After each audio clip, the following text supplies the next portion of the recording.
Good afternoon, good evening, good morning from wherever you are. I'm Iman El-Dessouki, and I would like to welcome our audience and speakers to the fourth IEEE Women in Engineering UKI Ambassadors Program, Early Career Talks. I would like to invite Dr. Nagham Saeed to open this webinar talk. Thank you, Iman. I'm Dr. Nagham Saeed, the IEEE Women in Engineering UKI and Ireland Ambassador Network's lead. I would like to welcome and thank everyone joining our ambassador's fourth event of Early Career Talks program. The program aims to explore the audience to novel areas and aspects of engineering and computing, which solves real-world problems. Also, it aims to establish a link for networking and mentorship, and to establish link with industry and to create connections for research opportunities. A warm welcome to our audience from all over the world. This workshop is a unique experience to witness short talks from industry and academia. A special welcome to our speakers, Dr. Hafiz, representing Industrial IoT Research Group at University of West London, Medha from Smartware Company, Ferheen from University of Sussex. Their talks will tackle different technical and engineering subjects such as industrial automation, vehicle communication security, and power system.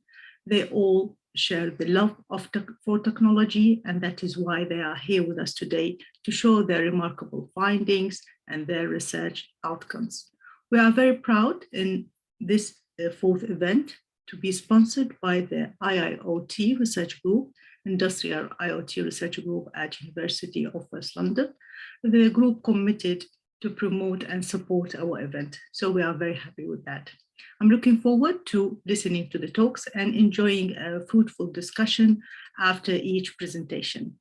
Last point before I hand back to Iman. We prepared a feedback survey, which Iman gonna mention also again, for you to fill after the talks, which Iman kindly, as a co-host for this event, will put the URL in the chat box. So thank you very much, and back to you, Iman. Thank you, Nagham, for the presentation. So first of all, I'm very sorry to announce that Fayrouz Mustafa apologized for not being able to present her talk today. Actually, she tested coronavirus positive, so she cannot do it today. So we are very sorry to hear about her health, and we wish her a speed recovery. So I already updated the agenda, and I'll share it now with you. So we'll start now with Ferheen as a first presenter, and then at 12:25 will be Medha, her second presentation, and then the last one will be Hafiz at 12:45, and then there'll be the closing remark by Dr. Nagham Saeed. So now we'll start by the first presentation, and at the end, as Dr. Nagham mentioned, I'll put the URL of the evaluation form in the chat box so that everyone can kindly fill in the feedback. Okay, thank you so much. And now I'll hand for Ferheen so that she can present her presentation. So if you can share your screen, Ferheen. Yes, can you see it? Yeah. Thank you, Iman.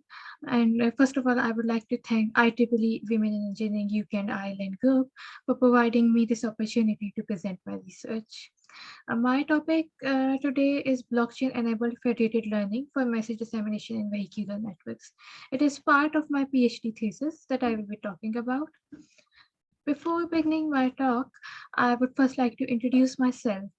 So I am currently doing a postdoc research at University of Glasgow, where my work is about security in machine learning and AI algorithms. Previously, I was with the University of Sussex, completing my PhD in blockchain vehicular communications and its security applications, particularly with the use of blockchain and machine learning techniques. I am also an active committee member of various IEEE groups, including this IEEE Women in Engineering group and cybersecurity group. And I am an ardent supporter of women in engineering. So I try to be in these groups to contribute my part. That has given me quite a learning experience also. So today I will talk about my recent work about blockchain-enabled federated learning in vehicular networks. Beginning with the introduction, I will introduce some elements like what is blockchain, what is federated learning, then the motivation behind this topic. Then I will talk about what the solution we have proposed in our current research paper and the results we have observed, followed by question and answers. So in the introduction, I will introduce about blockchain, federated learning, and vehicular ad hoc networks. So when we talk about blockchain, it is by definition a peer-to-peer electronic cash system in which each block is connected to another block, and the hash of the previous block is present in the new block. So that's why it forms a chain of blocks, and these hashes are cryptographic. So it is particularly used to store financial transactions, but because of its features, now it is applied in IoT and IoV applications to provide more security. Some of its features include its mutual consensus, because in a network, whenever a block is added, its transaction data is verified by a mutual consensus. Only then a block can be added. So this is the feature that we can use in the communication security. Another thing is that it is distributed because blockchain is not stored on any central cloud or ledger. Each network in the network, each node has its own copy of blockchain. So if anyone tries to change a part of the blockchain in one node, it has to do it on all other nodes. So that adds the security element and also decentralization. Again, that I've said before that these blocks are stored as cryptographic hash. So because of encryption, it makes it private and it is immutable. Once the block is added, it cannot be removed, because if it is added, it has to be removed in every copy of the blockchain, which is very difficult. So that's why it is very secure. And this is why it is said that blockchain is a single version of truth. Now, there's another emerging area in machine learning, which is called federated learning. So what happens in federated learning? It is actually an approach rather than a technique of machine learning. The nodes in a network can use any technique of machine learning, like deep neural networks. What they do is they train their data and they train their own models on their own private data, so that the data is not shared among nodes. What they do is they train the models and then share only the weights of the models. These are called local models, to a central aggregator. And this central aggregator combines all the models. It simply takes the average of weights of these deep neural networks to form a global model. And this global model is again sent back to the nodes to form the local model again. And this process is repeated to several iterations until a particular or the desired loss is achieved by this whole federated learning process. So the advantage of this federated learning is that it ensures privacy, because the data is not shared with anyone, so it is private. And then because nodes are training their own models, so it is also a distributed form of machine learning. Next comes vehicular communications. And vehicular communications, I am particularly talking about vehicular ad hoc networks, because when we talk about vehicular communications, there are many modes like V2V, vehicle to vehicle, V2I, vehicle to infrastructure, or vehicle to passenger, vehicle to everything. But in particularly in case of emergency, we have to provide the message to the oncoming vehicles in a very quick manner. So even if the infrastructure or the cellular base station is not present, the vehicles must be able to communicate among themselves in a distributed and decentralized manner. So that's where when it is used, in which there are vehicles with their onboard units, and there is a roadside unit, which is a massive infrastructure and immobile node present on the road, which is usually connected by a wired connection to a central authority. So vehicles can talk to each other through V2V communications in a particular range. So if they are out of the range, they cannot transmit a message with either to any other vehicle or to the RSU, that is infrastructure. So that is why it's also called dedicated short range communications technology. So why we are motivated to apply federated learning and blockchain in VANETs? Here I will talk about the challenges which are present in VANET communications, and what are the solutions offered by blockchain and federated learning.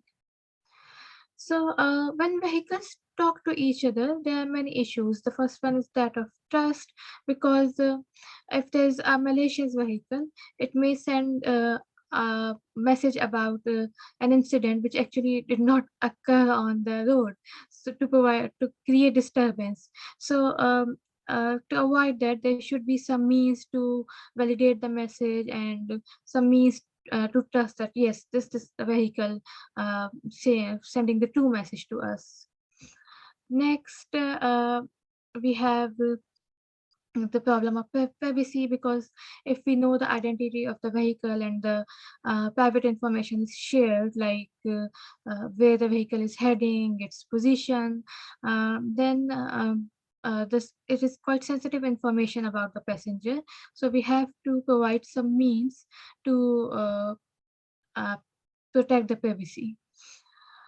Again, then when we talk about networks, then when every vehicle is sending the same message, so at the same time, let's say if an accident occurs, it will create havoc, and if everyone starts to talk at the same time, then there will be packet collision and loss. That's called broadcasting storm, which we have to avoid and choose some routing protocol.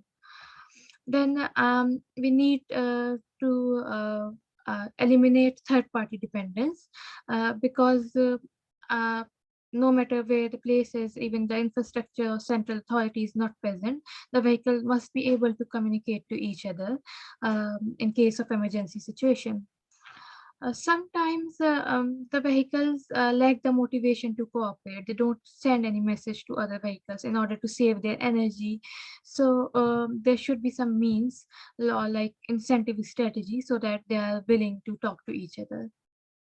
So all of these challenges are actually resolved by blockchain, federated learning, or the combination of both. For example, I earlier talked about mutual consensus in blockchain, which verifies transaction data. Similar to the verification process, it can also verify, instead of transaction data, it can verify a message, whether it is true or false.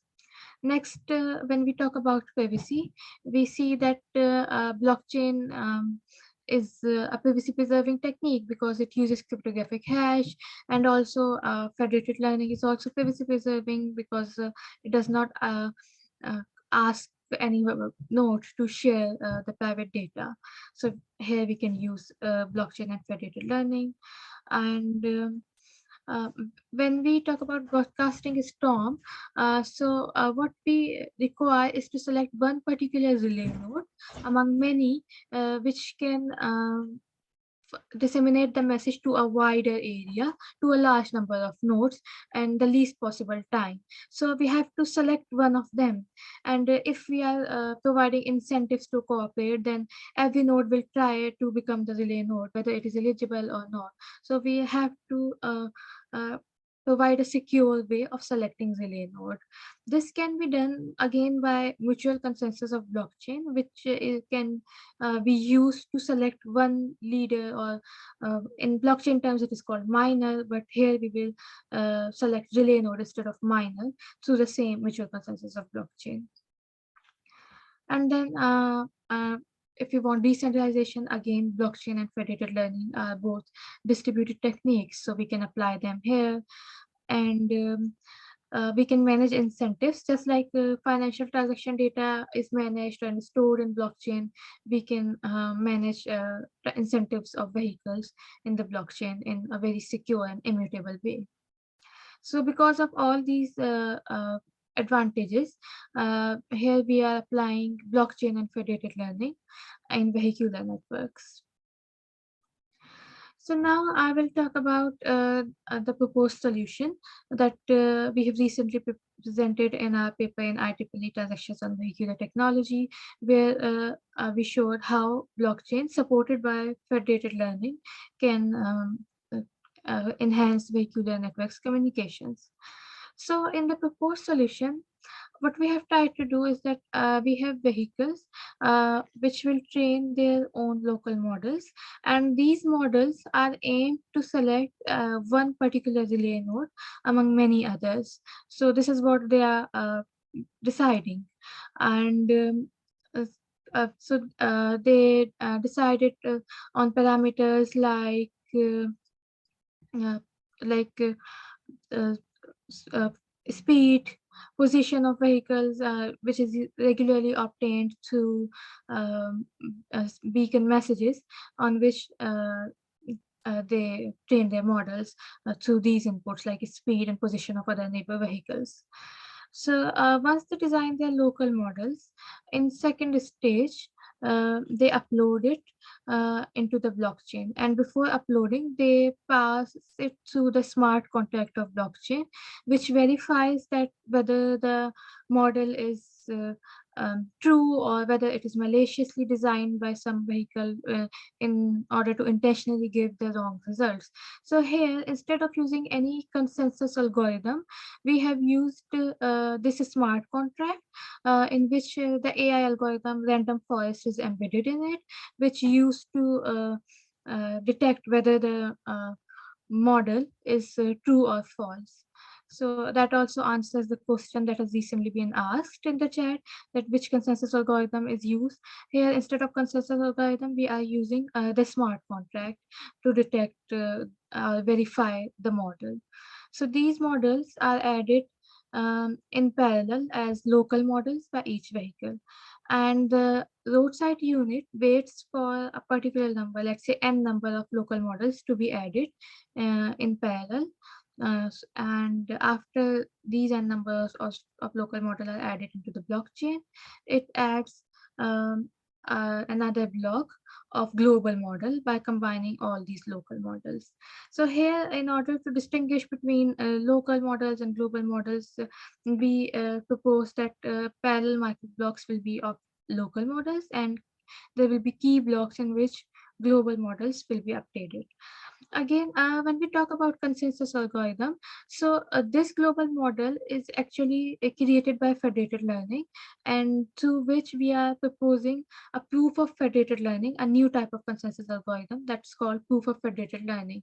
And through this consensus, which executes this global model, the nodes are able to find which of them is the best relay node among themselves, and whichever is the best relay node, only that will forward the message to the other vehicle instead of all of the nodes sending the same message.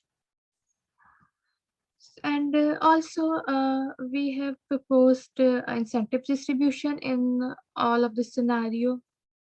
So what we are proposing, that the troublemaking vehicle which caused the incident, that's called originator, it will pay some compensation to the relay node, and it will be also the compensation because of the incident there will be traffic jam. So there should be some compensation to the affected vehicles, and the relay node will forward the message, so it will act as the reward for forwarding the message.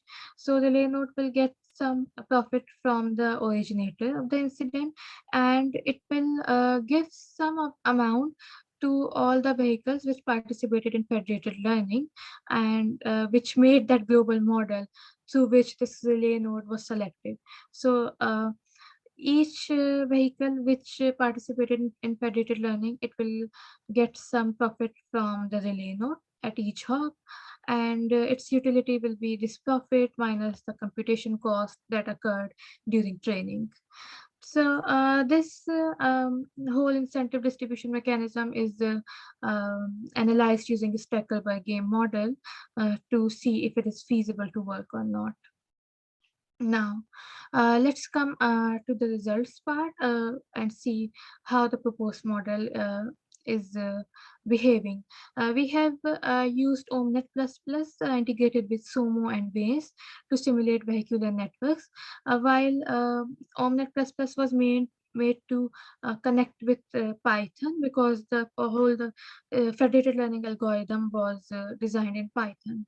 So in order to get the global model, OMNet++ using embedded C was communicating with Python to get the results of relay node selection. So when we talk about this federated learning, we observed the loss of the global model, and the loss was mean square error. And here we observed without a smart contract-based security and with security, and you can see that without security, the model converged to its lowest possible loss at around 50 iterations, but with security, it was the convergence rate was faster, and it converged at around 30 iterations. And then here I'm showing you the impact of blockchain. So we provided a certain time slot during which the vehicles were allowed to upload their local models with blockchain and without blockchain. So with blockchain, the vehicles, the number of vehicles which uploaded their local models was higher within the same time slot as compared to without blockchain. So that also increases the computation time without blockchain. This is because blockchain is decentralized, and when even if RSU is not present, still the vehicles are able to upload their local models in the blockchain. But if blockchain is not used, they will have to wait when they reach RSU within their range. Only then they are able to upload their local model. So there's another question: which cryptographic algorithm is used? The cryptographic algorithm we have used is SHA-256, because we wanted to use the lightweight cryptographic algorithm, which is able to be processed by onboard unit of vehicles, rather than a heavy algorithm which cannot be processed by vehicles. So there's another interesting result about incentive distribution.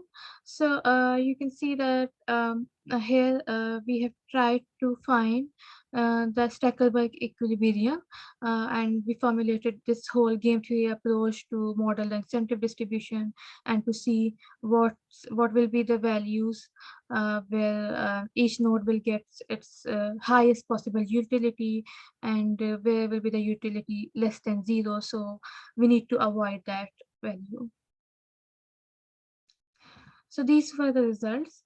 And in order to conclude, I would like to say that we have performed blockchain-enabled federated learning. So federated learning is actually secured by blockchain, and it is used for vehicular communications.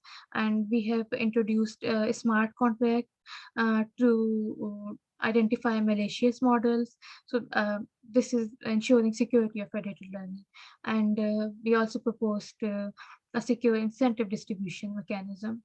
So this these were our contributions, and here we showed how blockchain and federated learning can go together for relay selection in emergency message dissemination. However, it can be used in other applications. For example, computation offloading is one of the topics which is being explored using there as well. So that was my presentation. If I have answered the questions in between, if you have any questions, you can ask now.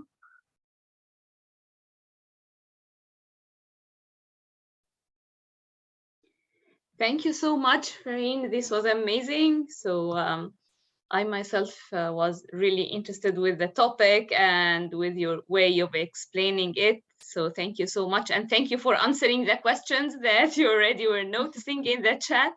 So I think we only have one last question. What feature the federated learning algorithm has to be selected to support VANET? Yes. So as I said before, it depends upon the application we are trying to achieve through federated learning. So here we have used federated learning to select relay node, and for that we used inputs like speed of vehicle and position of vehicles and other neighboring vehicles and where they are heading. So these were the inputs on which the model was trained. But it simply depends on other applications, like if we are talking about computation offloading, then the inputs will be different. I hope I answered my question. And yes, here I would also like to say that here in this, the main feature is the privacy preserving of federated learning, because the nodes will not have to share their own private data, like where they are heading or what's their speed, to anyone, because they will all only use the global model to enter that input. Thank you so much. And thank you for answering the questions. And now we will have There's another question, sorry. Do you have any follow-up work in mind? Yes, thanks, Jose, for asking that question. So that was part of my PhD work. And now I have moved on to my postdoc research at University of Glasgow, where I am working with security in machine learning models.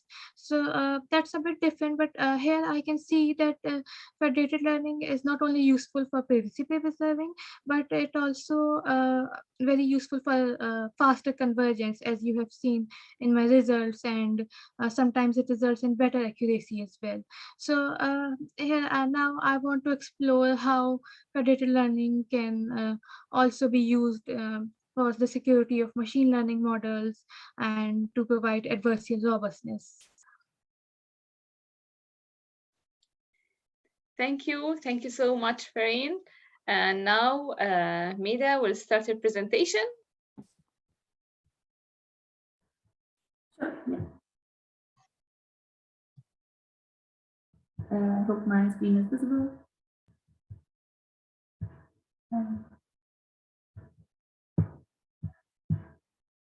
Cool. Okay, I'm gonna get started. Yeah, good afternoon, everyone. I'm really excited to have this to be here today. I'm really excited to particularly talk to you about powerful control technology. So my sort of scope of today's talk, I'd first like to briefly touch upon who I am and what sort of brought me here. I'd then like to introduce the problem that we're trying to address, followed by an overview of powerful control or powerful control technology. Then I'd like to briefly discuss some interesting use cases and applications of this technology. So yeah, let's get started. So I'm a power systems engineer at Smart Wires in Ireland. So before this, I first finished my bachelor's in electrical and electronics engineering from Sherazi University in India. Following this, I then did my master's in UL in the Netherlands with a focus and specialization on smart AC and DC grids. During this course, I also had the opportunity to work with Tenet, the Dutch system operator, during my thesis. Finally, this led me to Smart Wires, where I work now as a power systems engineer in the product and solutions analytics team. So as a sort of like background, in the field of energy, it's first sort of interesting to try to see and summarize what's really going on in this field. So first and foremost, like what are like some challenges that utilities are facing currently? So utilities are of course the people who oversee the electricity transmission, and they're definitely facing some challenging times. So this is caused by many different reasons. So first is rapidly changing generation. So there's a lot of increase in renewable energy, which is changing the overall nature of previously predictable, generation in the form of coal and fossil fuel-based generation. Second, the way the power is being consumed is changing. This is because there's the changes happening in the loads itself, and it's also due to different and new types of loads such as electric vehicles and so on. Third is the difficulty involved in obtaining permission to do things. So this is also some may know it as the "not in my backyard" phenomena, which caused a lot of hurdles in sort of adapting to the system and changing to adapt with the changing times. Finally, something that we as engineers might sometimes forget is in global policy and action. So all the changes in policies due to related to reduce greenhouse gas emissions, to policies related to electrify different industries such as transportation, heating, other industries as well. So these are some of the other challenges faced by the utilities. So all of this sort of falls under like an umbrella of in what we now know as the energy transition. So along with this, there are lots of questions that will come up, like what do we do in this energy transition? Some to sort of summarize, three basic questions that might come up is how do we make the best investment? How do we optimally invest in technologies to sort of adapt to the changing times brought about by the energy transition? Second, how do we make the transmission grid more resilient and flexible? Like how do we sort of make it very robust and also flexible to adapt really quickly to changes that happen on the network on a day to month basis? And finally, how do we best use the grid that we already have? Like the grid that we have, the transmission system and its lines, there are a lot of like really great assets that are already in here, but like how do we best use this before making changes to the network and updating infrastructure and so on. So this is obviously all of this is causing like a transition in the grid itself. Like so today's grid is or like past decades grid has been a little bit more traditional. There's been more traditional generation in feed, in the form of fossil fuels and coal-based generation. There's more reliance on your simple copper and steel, as opposed to relying on other up and coming like silicon and like relying on software and the software sort of tools. So how we sort of see the future grid looking is a lot more modularity in devices, relying on software and like sort of decision support and things like this. So so that's how sort of the future grid looks. So now how does smart wires and what we do here fit into this description of the future grid? One aspect of how smart wires fits into this setup is the development of these devices called smart wires. These are modular devices. They use power electronics technology, and they fall under the umbrella of a type of devices called FACTS, which are your flexible AC transmission devices. So they're a modular CCC, which stands for your static synchronous series compensator. But on a high level, what they do is they dynamically change the way power flows on the network. And some other benefits of this is the way it can be deployed. It can be done in a very flexible manner. It can be, depending on whether it's a substation or a line, it can be deployed in either of these locations. It can also be, it's also voltage agnostic. It can also be, deployed on different voltage levels. It also covers like a wide range of use cases. even as it can support issues that are seen on the network on a, on an intraday basis, but also help us, future-proof the system and help us solve problems that we might see in years, 5 to 10 years time as well. So now, how does this look in operation? So the system that you see here is a very simplified representation of a transmission system where you have your generation on the left and then your consumption on the right, where you have your, a mixture of your consumption, like you have, your industries, but you also have like, small level solar farms, which are also sort of feeding back to the grid and so on. So this is like a simplified representation of how the grid looks. And what this scenario is describing is there's a particular line out of the 4, which is the, due to some contingency, there's some issue that has happened. It's not being able to support in transmitting power from one side to the other. So due to that, it's not it's not contributing and there is no power flowing through it. What this does is automatically it overloads another line. So the first line that you see, it's being overloaded and has 105%. But on the other hand, you see the other 2, they are not being utilized as well as they could be. They could be, operating at higher loadings to sort of help reduce the overall the overload on the first line. This is where a smart valve can sort of come in. What this does is, what we see here is if we have these smart valve devices attached on various lines, as you see here, it helps. It helps in 2 ways, basically. In the first on the first line, which was previously overloaded, what it's doing is it's pushing power off of it. So it's helping redirect power off the line and helps reduce the loading there. And additionally, what it can also do is on the third line, which was previously being underutilized and having much lower loading on the line, it helps sort of pull power onto and helps manage the overall loading of the system. So this is the way power can be pushed and pulled to alternate lines and making sure there is no overloading. In the case of, in this particular example, a contingency that has occurred and has taken a single line out of operation. So I'm going to now talk a little bit about a use case that, or a real life example of how smart valves were deployed in the UK. In the UK, there's a lot of capacity to increase the amount of generation and sort of work towards the load, towards London particularly.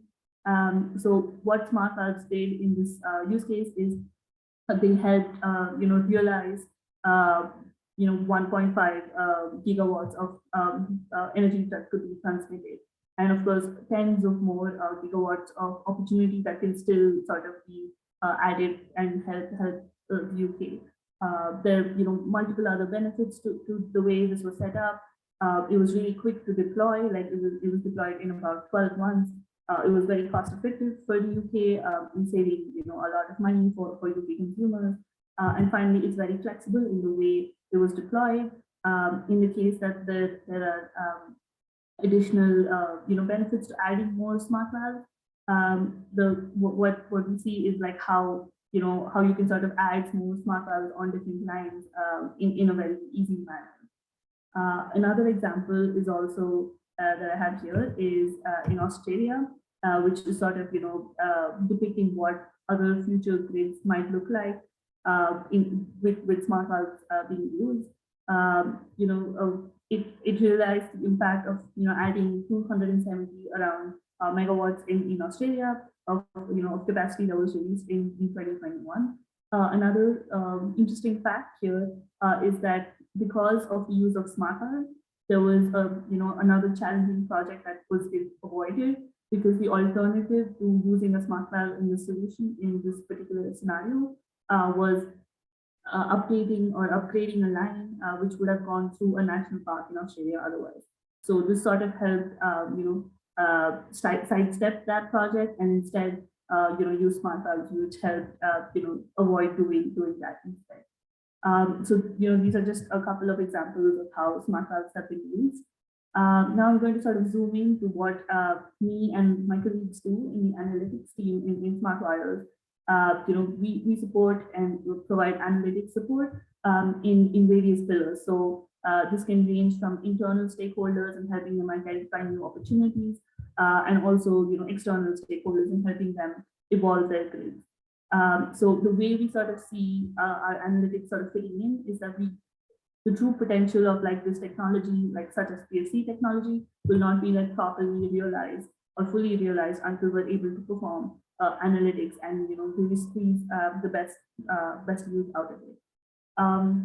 So the sort of different ways that the analytics team sort of supports stakeholders is the technology itself, understanding power flow control and its technology and how it sort of can be used and how what are the different ways that it can be used. The second is also just sort of future proofing the system, like in a both operational as well as a planning timeframe, like how do you operate a power system if you have so much power flow control being used on it, and also how do you use power flow control when you're planning for scenarios that might happen in the next 5 or 10 years. So how do you sort of mitigate and deal with that is also something we sort of look at. And a third sort of useful fact is also we accelerate or we assist in accelerating the way the different generations can be added to the network. Because there's sometimes a lot of a huge delay in timelines for new generation systems to be added to the network, and similarly for loads. So these sort of 3 pillars, sort of when you put them together, they all go back to what we were previously talking about with the energy transition, and we sort of help accelerate it with like a keen focus on clean and reliable energy, because that's our eventual end goal. And before wrapping up, I would just like to talk about a particular project that I'm very excited to be a part of. This is a project we're working on, Smart Horizon is working on with EirGrid, the Irish transmission system operator, and also EPRI, which is the Electric Power Research Institute. We've gotten funding from SEAI, the Sustainable Energy Authority of Ireland. What we're doing here is that, in the future, we see that there's going to be a lot of power flow control technology being used on the network. So how do we assist system operators to maximize and optimize the amount of renewable energy being added to the network? And how do you sort of coordinate this in an efficient manner? So what we're working on is developing a decision support tool for control centers to help optimize power flow control devices in that sort of operational timeframe. So if you need to if you see a situation happening in the next few hours, how do you deal with that immediately using power flow control? So we're working on that sort of time frame. And of course, like really important aspect of this is how it helps future-proof control room operations. And it also acts as a stepping stone to eventually potentially having like an automated decision support system for control rooms where while at the end of the day, the control operators do have, full control, but to have like a very good visibility and like awareness of the system, how, this sort of tool sort of feeds into that and acts as a midpoint to get to that at some point. That brings me to the end of my presentation. And yeah, I'm looking forward to seeing any questions in the chat. Thank you so much, Medha. It was amazing. We have, I think, a couple of questions from the audience. So the first one is, how does the device smart valve react dynamically? Thank you for that question. I think for this particularly, like how it reacts dynamically is the operators in the control room would be able to provide set points to the devices that are in the field, and that's how from the control room these devices can be operated in a dynamic manner in a matter of in a time frame of seconds to minutes, so that depending on the set points that they see best, that can sort of best mitigate the situation they're trying to solve, they would be able to dynamically change the set point in the field. I hope that answers that question. Okay, thank you. So the other question here is, can the devices support other applications beside power flow control? Yeah, that's a great question. So yeah, it does focus on other applications as well, such as, one example is definitely voltage stability. So yeah, that's another application as well. Okay, thank you so much. This was really beneficial. I want to make sure that I didn't miss any other question because, yes, were smart valve tested in very hot countries? That's a very interesting question. I will look into that a bit more. But we do have use cases of smart valves being used in tropical countries as well, in Latin America and things like that. So there is there are many use cases in globally. Okay, so I think this is the last question. Do you use There any is another software? one. Yeah, I'm reading it. Do you use any software to simulate your devices? Yeah, that's we use a whole variety of software. I can talk about it a little more offline, but from ranging from MATLAB, which is more commonly known, to do more specific for power systems. There are software like Power Factory, PSSE, PSLF. There's a whole range of software that we use to model our devices. Okay, perfect. So thank you so much. And thank you for the presentation and answering the question. I know maybe we have more questions because the energy distribution and transmission and optimization, all these things are of interest for everybody. So that's why there may be many other questions, but because the time is running, so thank you so much for your time and your nice presentation. And now we'll go to our last presentation with Hafiz. So waiting for you to share your screen, please.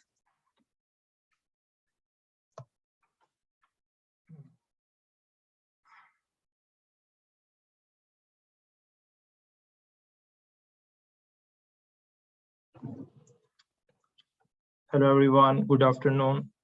Just wanted to confirm if you can see my screen. Yes. Yeah, we can. Great. Thanks again for having me on board. I would especially like to thank IEEE Women in Engineering UK Investors Program, who actually provided me this opportunity to interact with you people, to listen to other colleagues. It's indeed a wonderful experience. Today, I'm going to talk about LPWANS, low power wide area networks, and we'll see how they are the game changer. In generally speaking, in all over the IoT areas, but specifically in industrial automation. So my name is Hafiz Sherazi. I'm a senior member of IEEE, a member ACM, I'm a member of IET, and serving as a lecturer in the School of Computing and Engineering, University of West London. So before getting on to the topic, just a brief biography of my past experiences. Previously, I have been with the Tyndall National Institute, Ireland. I was in Pakistan for an year as an adjunct professor.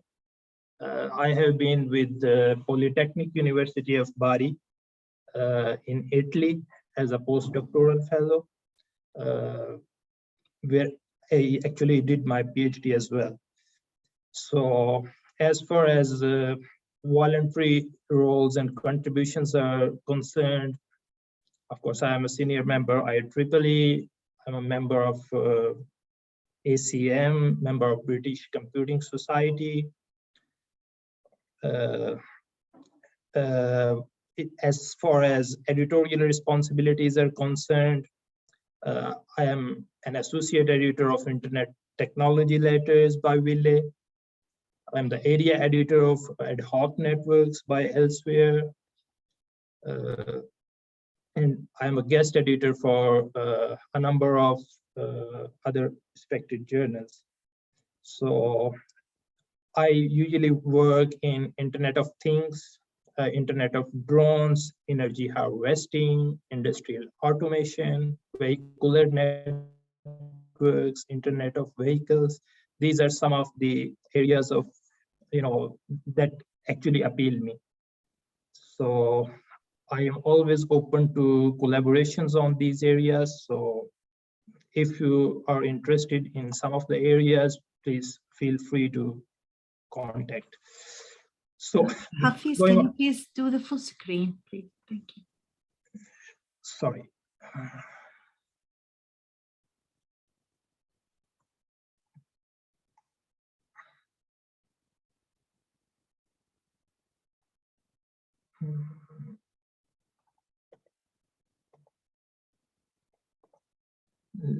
Please bear with me.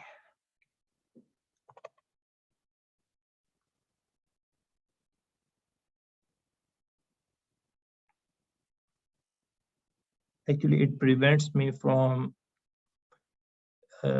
tapping on the big screen. I don't know.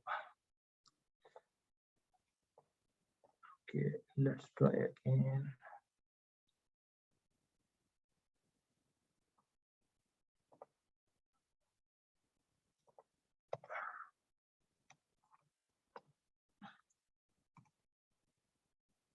Yes. Thank you. I think it worked. So yes, can you see in full screen now, right? Right. Thank you very much. Apologies. Okay, so we are talking about, we are going to talk about low power wide area networks. As you know, the IoTs, they can be seen as the fourth major evolution in the history of computing devices, right? Starting from the personal computing experiences to the internet and the evolution of mobile devices, and then we are actually heading towards the Internet of Things. And as per different statistics mentioned by different industrial giants like Cisco, Ericsson, Samsung, they are anticipating 125 billion devices are going to be connected by the end of 2030. Yeah, so these are some of the recent experience. What does it mean? What does it imply actually? It implies an explosion of IoT devices everywhere in almost all the areas of our life, starting from maybe a smart city project, for example, smart bin collection. We may have smart parking systems, smart governance, or we talk about smart homes and buildings, smart lighting, smart refrigeration, smart heating systems. I mean, you name a technology, you name, and IoT is there, right? So similarly, the evolution of IoT devices in smart healthcare, smart agriculture, similarly in smart industries. So today we are going to actually have a focus, have a special emphasis on smart industries, how they're going to benefit with the presence of IoT devices, and how the IoT becomes the industrial IoT.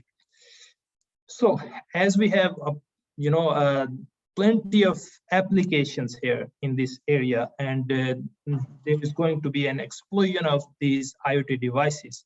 Some of them might be, requiring a higher bandwidth requirements, so kind of a multimedia or a kind of a surveillance applications in IoT. But some of the IoT applications, for example, in smart cities or in smart logistics, they might share a very small amount of data actually. So they don't pose a huge bandwidth requirement here, right? So if we have a look at the different, technological evolution, wireless technologies in this area, starting from RFID, NFC to onward to, 5G. So we see LPWAN here, where we have a requirement of a long geographical area to cover, but on the cost of very, low bandwidth.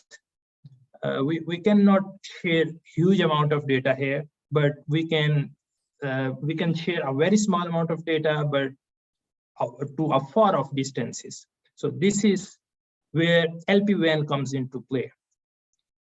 So if we talk about the characteristic comparison of these wireless technologies, where do LPWANs stand?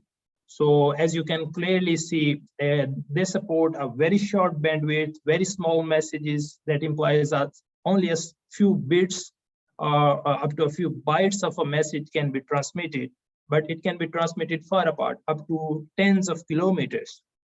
So we could see we require fewer number of base stations because the geographical area we are covering is, it could be huge. We are somewhere in the middle if we talk about transmission latency here. As you can see, we can go for the range, we can go for the geographical coverage. So this is how LPWAN fits in. The quality or the fascination of LPWAN is they are extremely low power devices, right? So if we compare them with the kind of 5G devices, they are power hungry devices in comparison to that. So as they support a lower bandwidth, so they don't need a huge kind of a power or a battery along with them. So if you have even a smaller size of battery, it could last for years in some cases, because the transmission is not going to be very frequent here. So what are the main players in this area? There are plenty of them these days, but some of the prominent ones are LoRa, Sigfox, and NB-IoT. So here we have a kind of comparison of different characteristics of these technological solutions in LPWAN.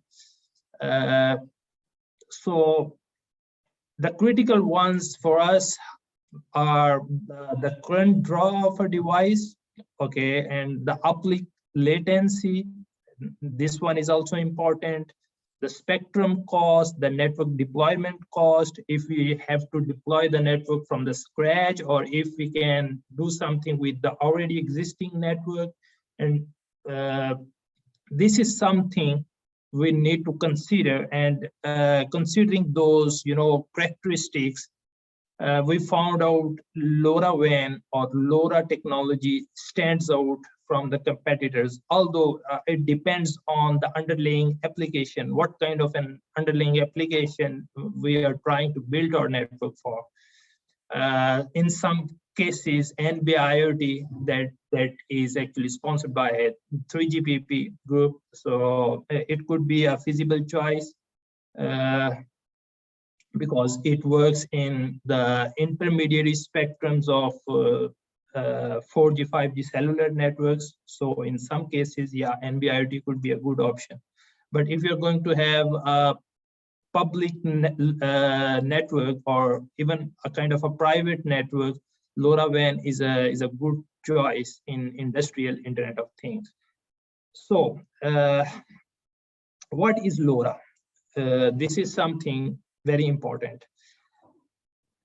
When we talk about LoRa, is a physical standard. The modulation standard used here is a chip spread spectrum standard. So this is how we modulate, right? So the physical one is LoRa, and on the top of that, the protocol that is called a LoRaWAN protocol, the complete protocol on the top of that physical. So here we have a range of gateways. Sometimes we call them long-range relays, base stations. Then we have the network server or the cloud. We have different kind of devices here in LoRa. Some of them, are the transmitter only. Some of them can be, it can act as an actuator. So they can listen to following their transmission for a smaller amount of time as B category devices. And another category is C. Once they transmit, they have an open window to receive any of the downlink communication. So some of the players here, IBM, Cisco, Orange, they are all the partner in that kind of an alliance formed by over 160 companies these days. So it's a very bigger alliance of companies. They work on the development and the flourishing of LoRa protocols and LoRaWAN standard. So what are the main characteristics of that standard? As we just mentioned, we can cover a fairly long radio geographical areas, but on the cost of data rates we can support. So LoRa can support from few bytes to up to 50 kilobytes per second of transmission, right? Obviously, it's bidirectional, although it supports half duplex communication, one at a time. So if we talk about power consumption, if we talk about the distance covered or the speed of the transmission, how fast the transmission would be, in LoRa, we can exploit only 2 of them. We cannot achieve 3 at a time. This is how LoRa is formed. So the major or the main characteristics of LoRa is the extremely low power consumption, having a smaller amount of charge in the battery may last up to in really many years. So we'll see in a short amount of time how. As per the duty cycle limitations, yeah, in EU, it's 1% of the duty cycle and 0.1% in some of the spectrum. So it literally means 36 seconds per hour is the time we can transmit using LoRa devices. So it can cover essentially from 3 kilometers onward to few kilometers. Mentioning 45, it's more kind of a theoretical, but what we could see, the actual one is almost 10 to 15 kilometers in a comfortable position. So I know most of you would be familiar with the general picture or the overall implementation of this kind of an architecture. If we talk about the overall architecture, but for those who do not, who are not familiarized with this kind of an implementation, just a quick overview of how the architecture would look like. Here we have IoT devices that are actually the end devices. Then we have the gateways, and gateways play their part as a relay, right? So when there is a communication, the gateway would receive the communication from different IoT devices, and they would relay that communication over to the cloud or the network server. And then we have the network server, and then we have finally the application server. So very quickly, as just respecting the amount of time we have, if we talk about LoRa devices, it could be any kind of LoRa devices. For example, it could be a Raspberry Pi, it could be an Arduino device, a low-Pi 4 device, or anything, right? So essentially, any kind of IoT device here would be using a Semtech-based transmitter SX1272. This is actually the LoRa transmitter that most of the industrial vendors they are built with. Then we have a piece of software that we need to configure our device with. Then we may have a battery. It's again up to us what kind of a powerful battery or a supercapacitor do we have. Obviously, it's a trade-off of size and because we always try to miniaturize the architecture of the IoT device. So it's actually a trade-off. Obviously, we will have sensors or actuators on the top of it. So again, gateways, there are plenty of vendors in the industry. We could have multi-tech conduit gateway that we usually use. Obviously, there are other players as well. Laurier is one of the players. Then we have Laureate, we have some other players as well. So if we talk about the server, so the cloud that we'll be using and the application server, the Things network is the most common one. Some people would like to use Laureate. This is the more kind of a dedicated one, and the paid subscriptions in there. The Things network is free up to some extent, and then we have some subscription packages. But just to begin with, just for the experimentation purpose, it works perfectly fine, the Things network. So this is how our general network would look like, right? We have a end device that is communicating with, a cloud through the LoRa gateway relay device. And then we are receiving actually the readings and the data over the Things network or over the Laureate networks. And then from that cloud, any application, we can write an application that can access that kind of a data. And the same way back, we can control those actuators, giving commands from the application, and it would, it would route towards the downlink side. So what are the bigger challenges here? Obviously, there are plenty of them, but the most important one these days are energy cost. Why is energy a very important challenge? Because this is going to be an explosion of IoT devices, right? So everywhere we are going to see the IoT devices, the plenty of them, even in the body area networks. So a body may be equipped with, different sensors. So they are all battery powered in nature. So once they are battery powered, obviously we need to do something with their operation to optimize their battery lifetime, right? Okay, we can play with the Mac, absolutely fine. We can do something else. We can do something on the lower side.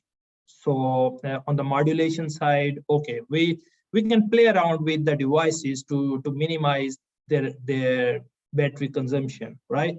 But obviously we cannot go beyond a certain limit. So we need to do something else. So it has always been the case when the overall operation is battery powered in general. It depends, what kind of an underlying application is. If you need to read and transmit every 3 seconds, or if you need to transmit once a day. So this would actually, evaluate what kind of a life a battery would lost. Then obviously the cost is one of the important element in industrial IoT, because the industrial administration, they are concerned about their capex, they are concerned about their opex. Okay, capex is the one-time cost that they invest, and opex is the continuous operational cost after the deployment. So they are very concerned about this kind of a cost. And then if there are some damages on the industrial plants, obviously they are going to be the operational costs. So they are the undesired costs that industrial administrations would not, like to have. So they have to have a kind of mechanism to reduce those costs. And then we have heterogeneity of data here. Obviously, a different type of data is, here and there, and the formats are different, and plenty of data around. So we need to have some sort of a standardization and the protocols who can actually govern that heterogeneity of the data. And then finally, the interoperability is the biggest challenge, because there are actually plenty of vendors that are making this kind of devices, and they have started building devices ranging from almost $2-3 to up to $70-80. So that kind of a diversity. So all of these devices would be following their own standard set of standards and protocols. So when it comes to interoperability, there is a biggest challenge here, that how do we make them interoperable to communicate in a smoother way. So these are some of the main challenges here in this area. So as a case study, I would very quickly present one of the ideas where there was a very interesting problem in an industry 4.0. Actually, they can obviously we can increase the battery lifetime of these LoRa nodes here. It reduces the battery replacement cost, because obviously when there is a huge energy consumption, so you need to replenish the batteries from the industrial environment. So sometimes it incurs a lot of labor cost, right? So what can we do? We can optimize the operation of these LoRa devices to prolong their battery life. Okay, fine, it seems interesting. But the thing is, if we do that, it reciprocates damage penalty. How does it work? Actually, when there is an anomaly in the production process, it needs to be reported as soon as possible, right? So if we say, okay, we are sensing and transmitting every hour. So what does it mean? If there is an anomaly in the production process, and that is causing the damaged products on the production line, on the production floor, obviously the cost of the damaged products, that would be far huge than saving the replenishment cost of the batteries. So we can replace the batteries more frequently, that way to reduce the damage penalty. So here is a borderline, here is a very thin trade-off. Either we need to go for reduce battery replenishment costs, or we need to mitigate the damage penalty over the production process. So this was actually the problem we were leading. And what we did was, we actually we first evaluated LoRa for simple industrial environment, the general parameters of LoRa, how suitable LoRa could be for an industrial automation environment, and then we introduced some energy harvesting mechanisms. For example, we used artificial light sources, photovoltaic, some of the thermal ones, some RF energy harvesting techniques. We use those techniques to actually harness some more extra amount of energy that we can have at hand to actually play around with those costs. So we'll see in a short while what is actually the impact of this extra or surplus energy at hand, and how we can see this trade-off. I would simply be skipping the modeling here, but the important thing to mention is we need to see what kind of a damage penalty do we have, and what is actually the damage interval. Damage interval is actually the amount of time between the occurrence of an anomaly and the detection and report of an anomaly to the expert system, right? So this is the time when there would be damaged products on the production line. If there is a problem on the production floor, all the products produced would be damaged products. That is something undesired. So we would like to control it. So we actually assume that there are different categories of products, having a cheaper, medium, and expensive one with their cost of production and rate of production per minute or per second. Then we calculated the battery replenishment cost model, right? We presented the model to calculate these costs, where we had the purchase cost, we had the installation and the dispose of cost for the old batteries. So these were the costs that we evaluated for the already installed battery. If they end up, they exhaust we need to replace them. So what is the cost to replace those batteries here? So what is the total cost here? And then, you know, there were some other parameters to evaluate the lifetime. So what is the lifetime of a battery, of a LoRa battery, for example, if we install a battery into an industrial environment? So I'm skipping the modeling side, and now if we look at the plain industrial environment, there were some very interesting and encouraging results here. So particularly we checked against the sensing interval. Sensing interval is actually the amount of time, how frequently we are going to sense and transmit a reading, right? So 60-second sensing interval implies, okay, we are sensing and transmitting every minute. So similarly, against 5-minute sensing interval, that is a 300-second. So we actually check the compatibility of LoRa with respect to the duty cycle restrictions we have here in EU.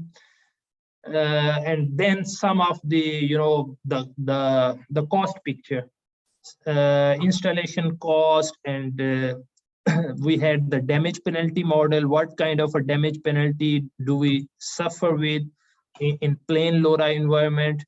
And then we compared it with an energy harvesting environment where we were harvesting some surplus amount of energy. So with that amount of energy, we can do two different things. We can either prolong the battery life. For example, here in this case, the picture at the left, the blue represents the non-harvesting environment in terms of number of years. This is the average battery life. So you can just observe inducing some, you know, harnessing some amount of energy, some surplus energy from the environment could yield in, you know, 2 or 3 times in some cases the amount of time a battery can last. So that is very encouraging. Similarly, if we compare the battery replacement cost here, for both energy harvesting and non-energy harvesting environment, you can clearly see the difference. In energy harvesting environment, the cost go even below than 50, right? So that was something very encouraging. And the special one is the right one here, the damage penalty. This was something the administration was most concerned about, right? So the previous ones are the dotted lines here. You can see these were the costs, and they were linearly increasing at that time. So harnessing some amount of energy from the environment can help reducing and limiting this kind of damage penalty up to just over 1,000. So that is something very encouraging. If we keep on harnessing the amount of energy and we transmit and sense every, let's say, 5 minutes or so instead of a shorter interval, it would help us limiting the damage penalty here at the production process. So this picture this figure at the left side, it represents the interval flexibility here in terms of percentage, how flexible the interval becomes in the presence of harvesting energy. So for example, if we look at the top one, we can see there's a flexibility of even 70% in case of 5-minute interval, sensing interval. So we could actually reduce that sensing interval thanks to the presence of extra energy we have at hand at this point. Then another very interesting aspect of this research was observing the carbon emissions. As per the statistics, telecommunication industry, it accounts for almost 1.4% of the total carbon emissions we have on Earth. So administrations and the city governments, they are doing everything to reduce this carbon emission. So using this kind of energy harvesting techniques could, minimize the carbon emission, and because we are actually cutting down the grid powered or the battery powered energy. So here was an evaluation of annual carbon emission per node, and then we evaluated here on the right side. This was the level, the standard one, the annual carbon emission. Left. Okay, that's fine.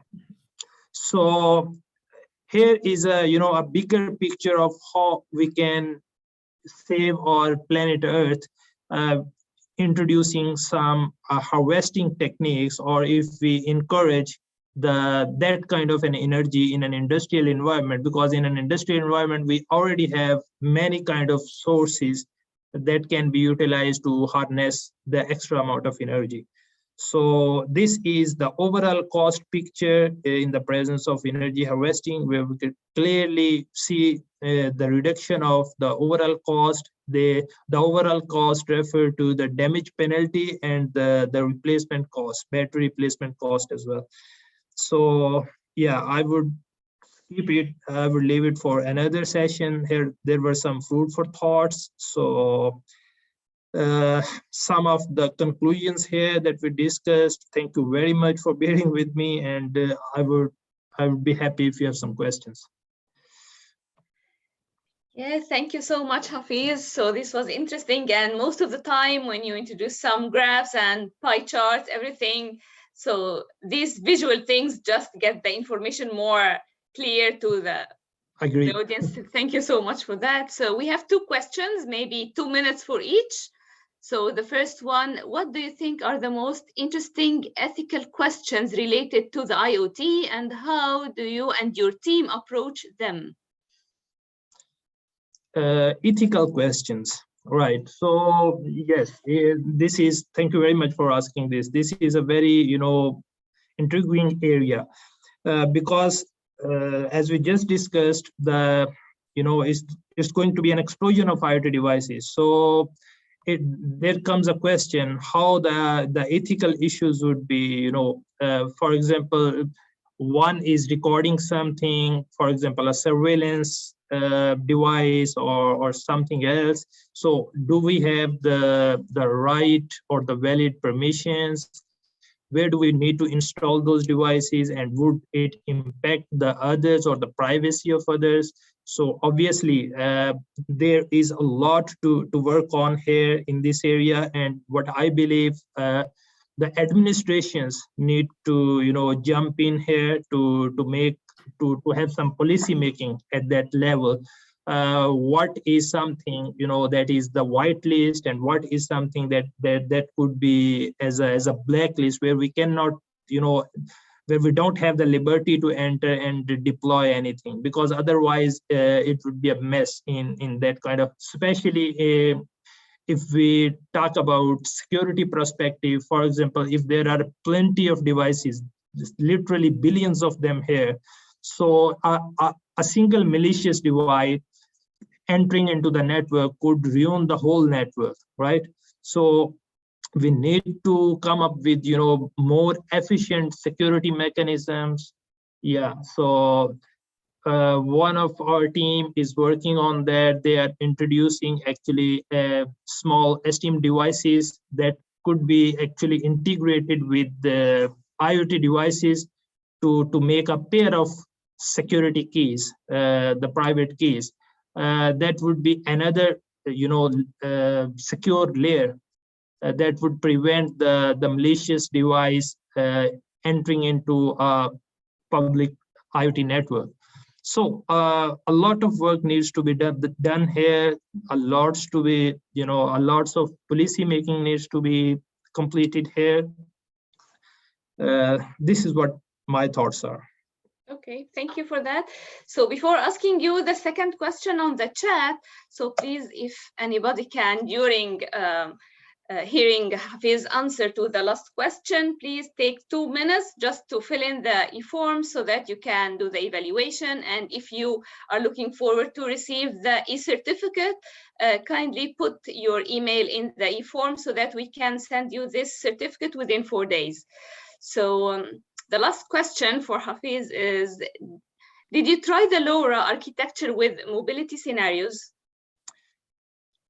Yeah, thanks for asking. It's another interesting question. Yeah, the last research that we were conducting there at Tyndall, yeah, it was similar to that. Actually, we were trying to charge the LoRa devices in mobility on the industrial plants, right? So what we were considering were we wanted to charge them through RF harvesting techniques. So there are the dedicated RF chargers placed in the industrial environment, and even if the devices are moving, so we were actually investigating what are the interference issues there. And because, you know, plenty of devices are coexisting on a similar frequency bands, so there were serious interference issues there, because the RF charger that were actually transmitting the radio signals to charge the devices, they were actually at some points interfering with the communication. That was another very interesting aspect that we observed. So yeah, absolutely, it is a very interesting area to study. This was something we observed, and obviously the mobility of devices, it impacts the overall performance in some of the cases, but it needs to be investigated in far more details. Thank you so much, Hafiz, and thank you so much for all our speakers, and thank you for the audience. I just want to tell you, before I hand to Nagham for the closing, I want to tell you that the presentation recording will be broadcasted on the IEEE section, Region 8 YouTube. And then now I'll hand to Nagham. Thank you so much for everyone. So Nagham for the closing remark. Thank you, Iman. So just before the ending, just on the behalf of the IEEE Women in Engineering UKI Ambassador Network, we wish Fayrouz Mustafa a speedy recovery. She couldn't make it with us today, and really we wish her just to return back to her normal routine. And also I would love to thank our speakers for the great speaks, the presentation they gave, and the valuable talks and the discussion that we had. And really, I'm happy that we are continuing addressing the diversity by hosting Dr. Hafiz in this event. And I would like to thank the ambassadors who helped me in this event, Iman and Udawuk. Udawuk, thank you. You are here with us today, so thank you for your hard work. And the last point I would like to mention is we are calling for women in engineering and computing to give a technical, inspirational, and powerful session. For example, like this program, which is supporting engineers from academia and or industry. And the only condition here is if they are having experience in the industry or the postgraduate for less than 10 years, so just they can apply. And hopefully our next event will be coming in April this year, and the call will be announced soon. So thank you everyone for joining. Thank you for the audience for being with us today. You gave your inputs add value to our session today. So thank you so much for your attendance, and wish to see you in the coming event. Thank you. Thank you so much. Thank you. Bye. Bye. Bye-bye, everyone. Bye. Thank you. Bye-bye. So I'll have to leave now because yeah, I have meeting after 2 minutes. That's why. Yeah. Bye-bye. Thank you so much. Bye. Bye.